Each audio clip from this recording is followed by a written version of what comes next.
Hey y'all, we're back. And close that screen door and start letting all them flies up in here. Y'all, I don't figure this thing out. I have figured out what happened. 1122 King Road. Now I see how Brian got into it.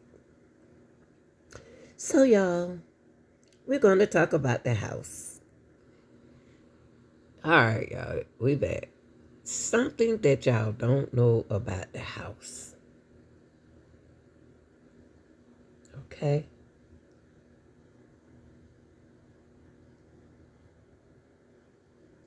I know y'all might know, but there's some people that don't know. This is the president of the college. That's no longer the president of the college.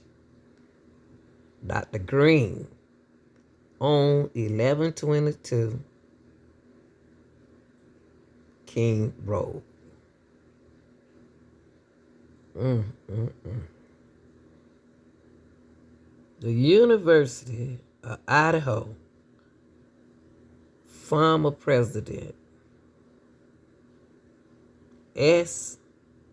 Scott Green giving his condolences. Really? And with his partner on the side right there. Okay. All right, Green. We're gonna come back to your house, okay? Let me let them hear this information right here. At the King Road house, where the four University of Idaho students were murdered almost a year ago. All of the plywood has been taken down while law officials gather more information. This investigation comes after suspect Brian Kohberger's trial was delayed indefinitely in late August. Kohberger is accused of murdering Kaylee Gonsalves, Madison Mogan, Xana Kernodle, and Ethan Chapin And we gonna tell y'all why and how Brian Kohberger's name came up in this. Matt off-campus home almost a year ago. Marissa Rio explains why the FBI wants this additional information and shows us what they're doing. FBI is here right now, and they're using several 3D scanners. Law enforcement is basically here mapping out the house for further investigation. The FBI is... The FBI. Audio exhibits, as well as a physical scaled model of the King Road house. Something they weren't able to do when the original trial date was set to take place this month. Laser scanners surround the perimeter of the home so law enforcement can capture 3D digital photos. A few drones also fly above for aerial footage. According to a statement released by the University of Idaho, visual displays like these take months to build. The trial delay may give them the time they need. Part of the university's statement read, while the measurements and details needed to build a model were taken at the time of the initial investigation, the FBI is using this extended trial timeline to gather their own measurements and images now that the personal property has been removed from the premises. Moscow PD tells me that the FBI is working to produce a product that prosecutors can use in trial. Due to the gag order in place, law officials were unable to elaborate or make further comment. The university has granted the FBI access to the house both today and tomorrow. Reporting in Moscow, All right, y'all. All right, y'all. Now, I got questions. I got questions about that house, Mr. Green. Do you have insurance for those students? All of those kids in that house? I know Kaylee been there the longest. Is there any insurance? Is there anything that you do you owe anyone? Collateral. It got to be a reason behind why those kids been assassinated. And I think you know. I think you and your buddies know the reason why those 4 students is gone. And somebody got insurance on them.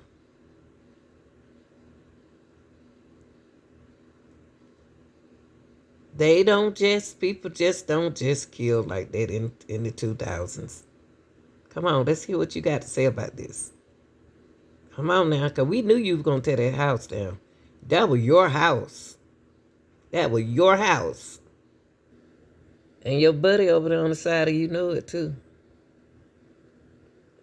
He going to be smiling later on. He going to be happy. Y'all done got rich now. So let's tear the house down. Hey, I tell you what. Y'all done did what y'all supposed to do. Let's get rid of this house. Let's get rid of this. Because I'm about to retire anyway. And this is what the president of the Idaho University said, with tears all in his eyes. I know you do. Are you crying because they had to tear your house down? Or are you crying really about the homicide that you allegedly knew about? My deepest condolences to the family of and friends of Ethan, Kaylee, Madison, Zana, Green said. Their loss has been devastating. That's what everybody say when they first start out. They was bright lights in our community. I know they was. And are deeply missed and remain in our thoughts and prayers. I know they do. Moscow Police Chief James Fry said the homicide occurred in the early morning of Sunday morning. On a Sunday morning. Hallelujah, Jesus. On a Sunday morning. That officer knew what was going to happen that night. That's why he told Zana, y'all not paying attention. He told Zana that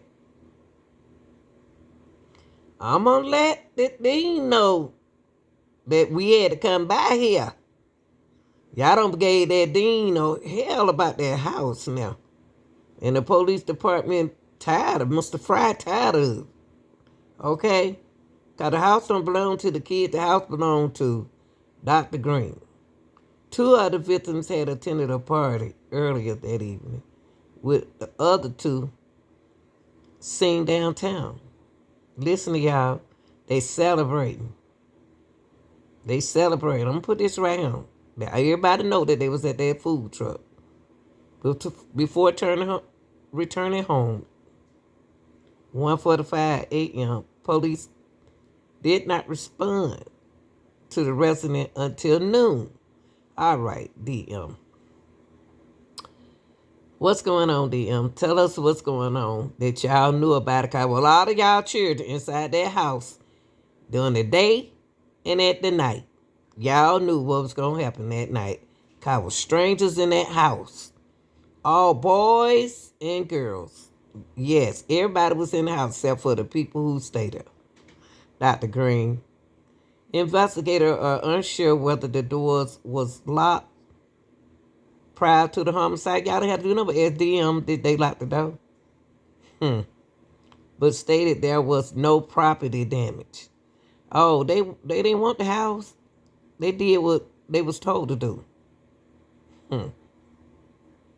Proud said they believe it was isolated, targeted. Oh, yeah, we know that. We know that, Mr. Fry. We know it was an isolated, targeted. Okay, that ain't even a house. Ain't that right, Mr. Green? All right, let me see what else he said. Let me see what else they said right here. We cannot say that there is no threat to the community. He said. They know there ain't no threat no more because it's over with now. Now, the department believe believes a knife was used to stab the victim. You believe? What you think stabbed them? But they still have yet to locate the weapon. Lord have mercy. And so you think the folks gonna leave the sheath and the weapon there?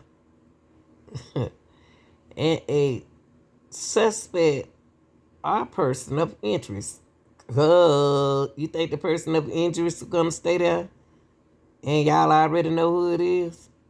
Fry said the police also discovered 2 other individuals, all right, both unharmed and was not held hostage. What? Why in the world would you say that? They wasn't held hostage. And they wasn't unharmed. Because y'all knew y'all knew what was going to happen to those 4. Your collateral, allegedly. Moscow PD is currently unable to disclose the identity of the 911 caller. So we had a 911 caller, huh? Or a comment further about the other individual present. Now they had no school DM. They had no coach her. Aaron Snell, communication director of the Idaho State Police, said, while no one is being ruled out of the investigation, both are being cooperated. Now, it ain't got nothing to do with the other girls. It ain't got nothing to do with it. Okay? The FBI know what time it is. That's why they were throwing all that stuff. Man, get all this stuff out your house, man. Man, get this stuff out of here. See, Mr. Fry told you, Mr. Green, get them kids up out that house. You know what time it is. I'll be sitting up there acting like you don't know. Well, Mr. Fry. Want to have you retired. I think you retired, right? Huh?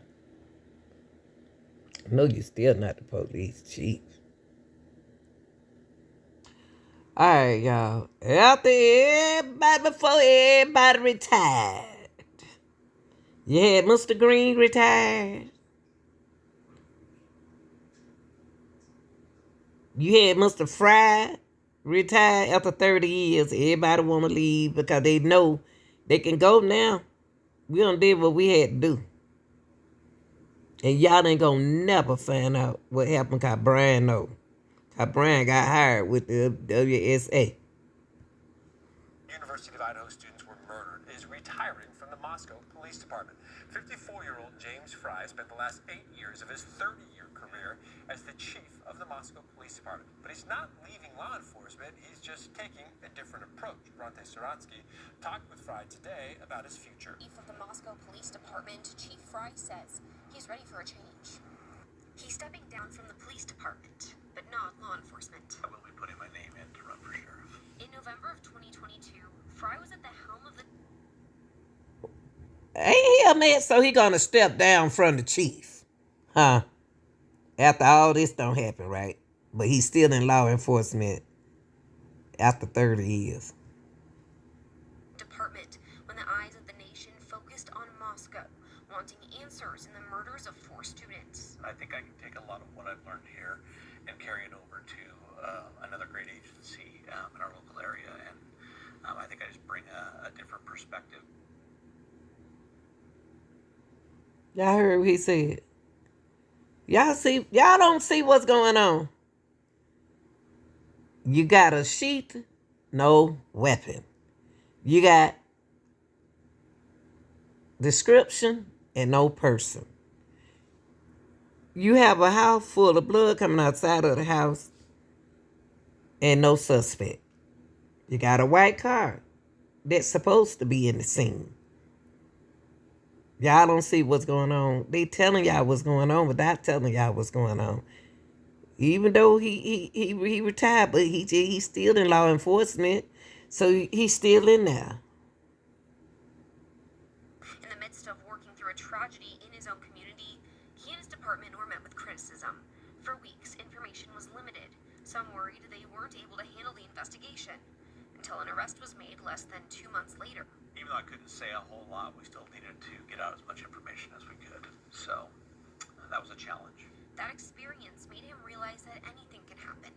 Even Information? You didn't even give out nothing. You ain't getting no information out. We already knew that. in Moscow. Prepare as much as you can, and prepare for something at a national level, not just something at a local level. After everything he and his department faced, he still has a passion for improving his community. I want to try to improve law enforcement and continue to. What? That devil Brad told y'all to hire him. Y'all want to improve law enforcement? Man, y'all better get rid of them dudes. After 30 years, time for you to go, bro. Go home, go fishing. Go fishing, go fishing, go fishing, and get out of it. Boy. Retired, y'all. But not done yet, because the case ain't over with. Hold us at a high standard. I've said often that too much is given, much is required. And in law enforcement, I believe that we're given a lot, but a lot is required of us. Fry's last day. Y'all don't know who that sheath belonged to, do you? All right. Okay. All right, y'all. This is the new president. Seemed like a nice guy. Please don't build no house in the community, okay? And give it to some young girls, okay? That probably owe money. And somebody didn't pay up. Something ain't right. See, y'all, Mr. Green ain't as nice as y'all think he is. Listen to this.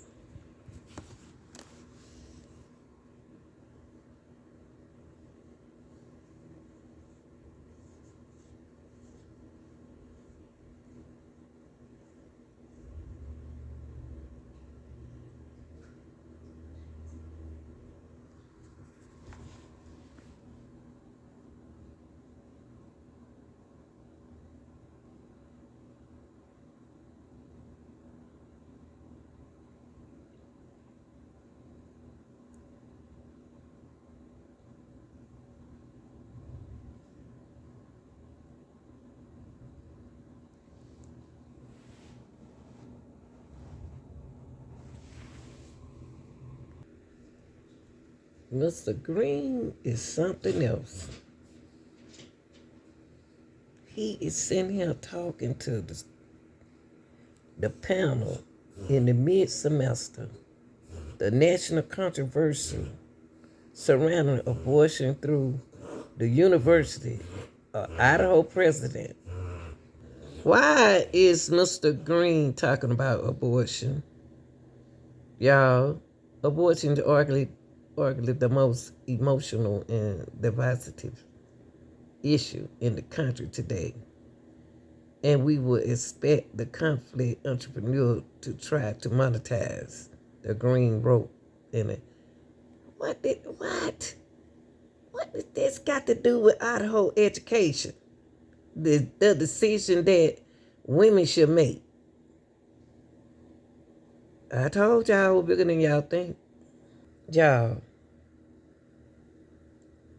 look at him. I'm just gonna sit this right here.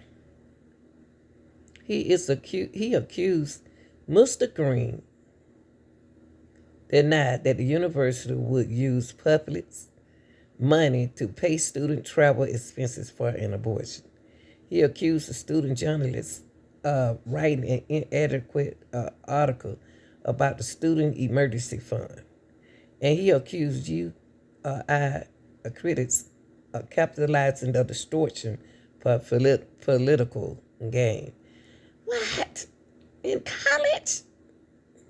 So now we controlling the women, the girls, the students at Idaho.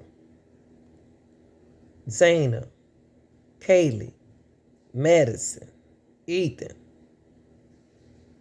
DM, Bethany, females.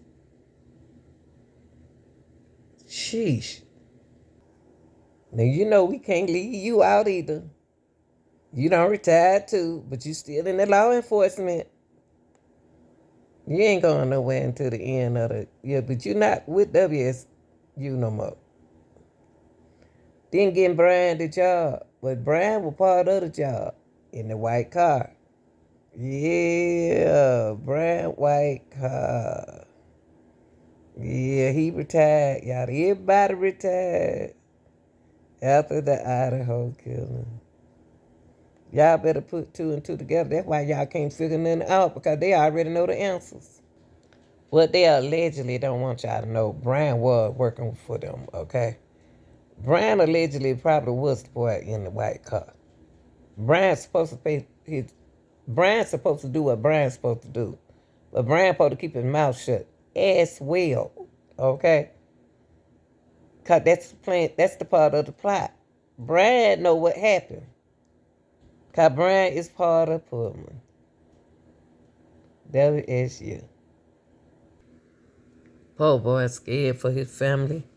Scared for his life. That's why he was looking all scary. Because he dealing with some powerful people in law enforcement.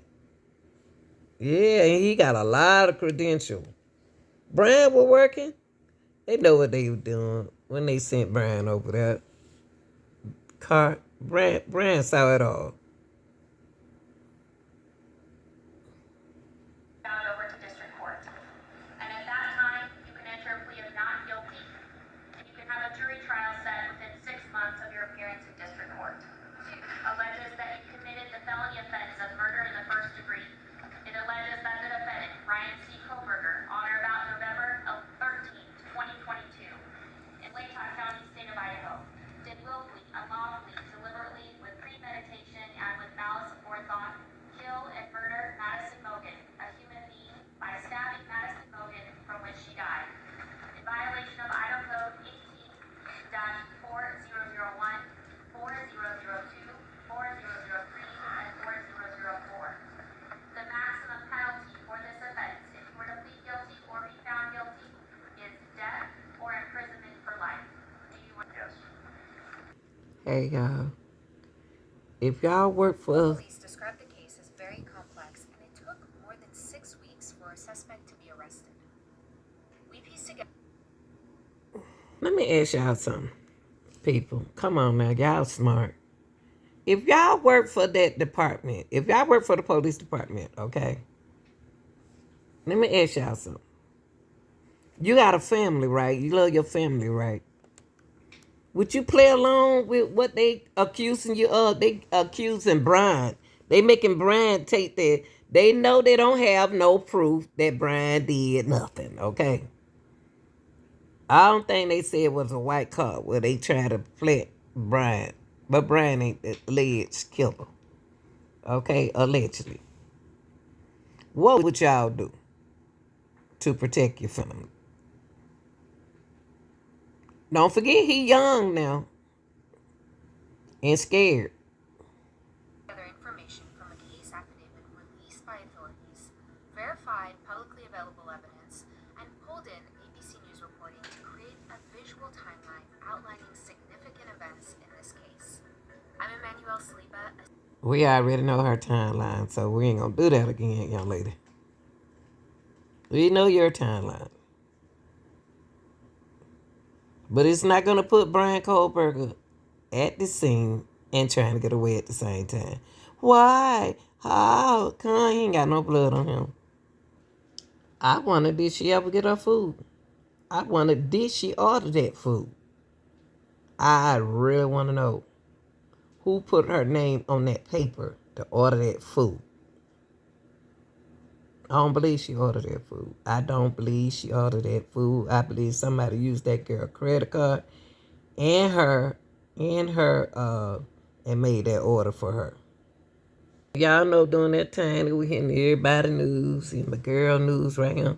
But look, y'all, do y'all know what they didn't do, y'all? They didn't advise Kohberger his rights. because he wanted to be an officer so bad. He wanted to be a police so bad. But let's let him know and let's initiate him. And he better not say nothing. Cause see, we offered you the job, we're gonna help you move up, man. But y'all, the defense challenges key evidence in this murder case. It's gonna be good. It's gonna be good. And watch who the DNA and the once and all that improper thing that they did, everything that they did was allegedly improperly done. Right. Are challenging key evidence that they say was improperly obtained by police, including search warrants and DNA. Kana Whitworth joins us now with the latest. Good morning to you, Kana.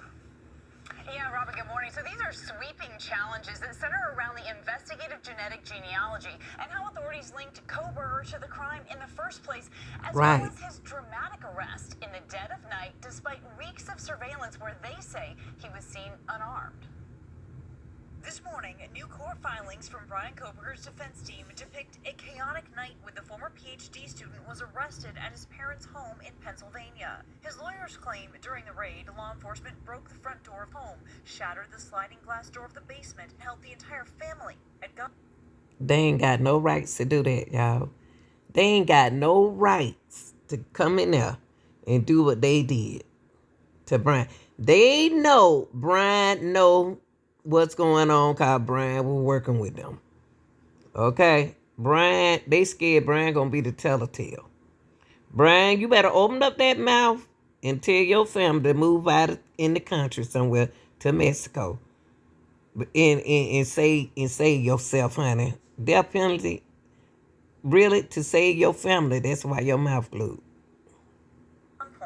And that with his hands tied and surrounded by police at gunpoint, Kohberger made statements to his arresting officers. Despite not having his rights read to him, they want those statements thrown out, along with other key pieces of evidence lead defense attorney Ann Taylor argues were illegally gathered by law enforcement using his genetic information.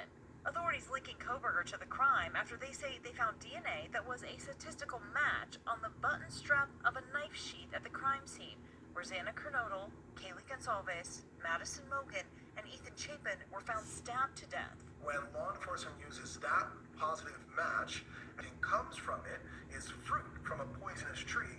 The defense, who says Kohberger is innocent, claiming without that genetic information, there could have been no request for his phone records, which prosecutors also say implicate Kohberger. Taylor also challenging the way authorities gathered search warrants, especially pertaining to the search of Kohberger's car, a white. And y'all, guess what? They know Brian Carr. They see Brian is a good cop. Brian was gonna end up being a good investigator. And don't nobody want nobody good when they bad, allegedly. Hyundai Elantra, as well as his Apple and Amazon accounts. Now, Taylor says the warrants lacked probable cause. Now, this trial is set for August.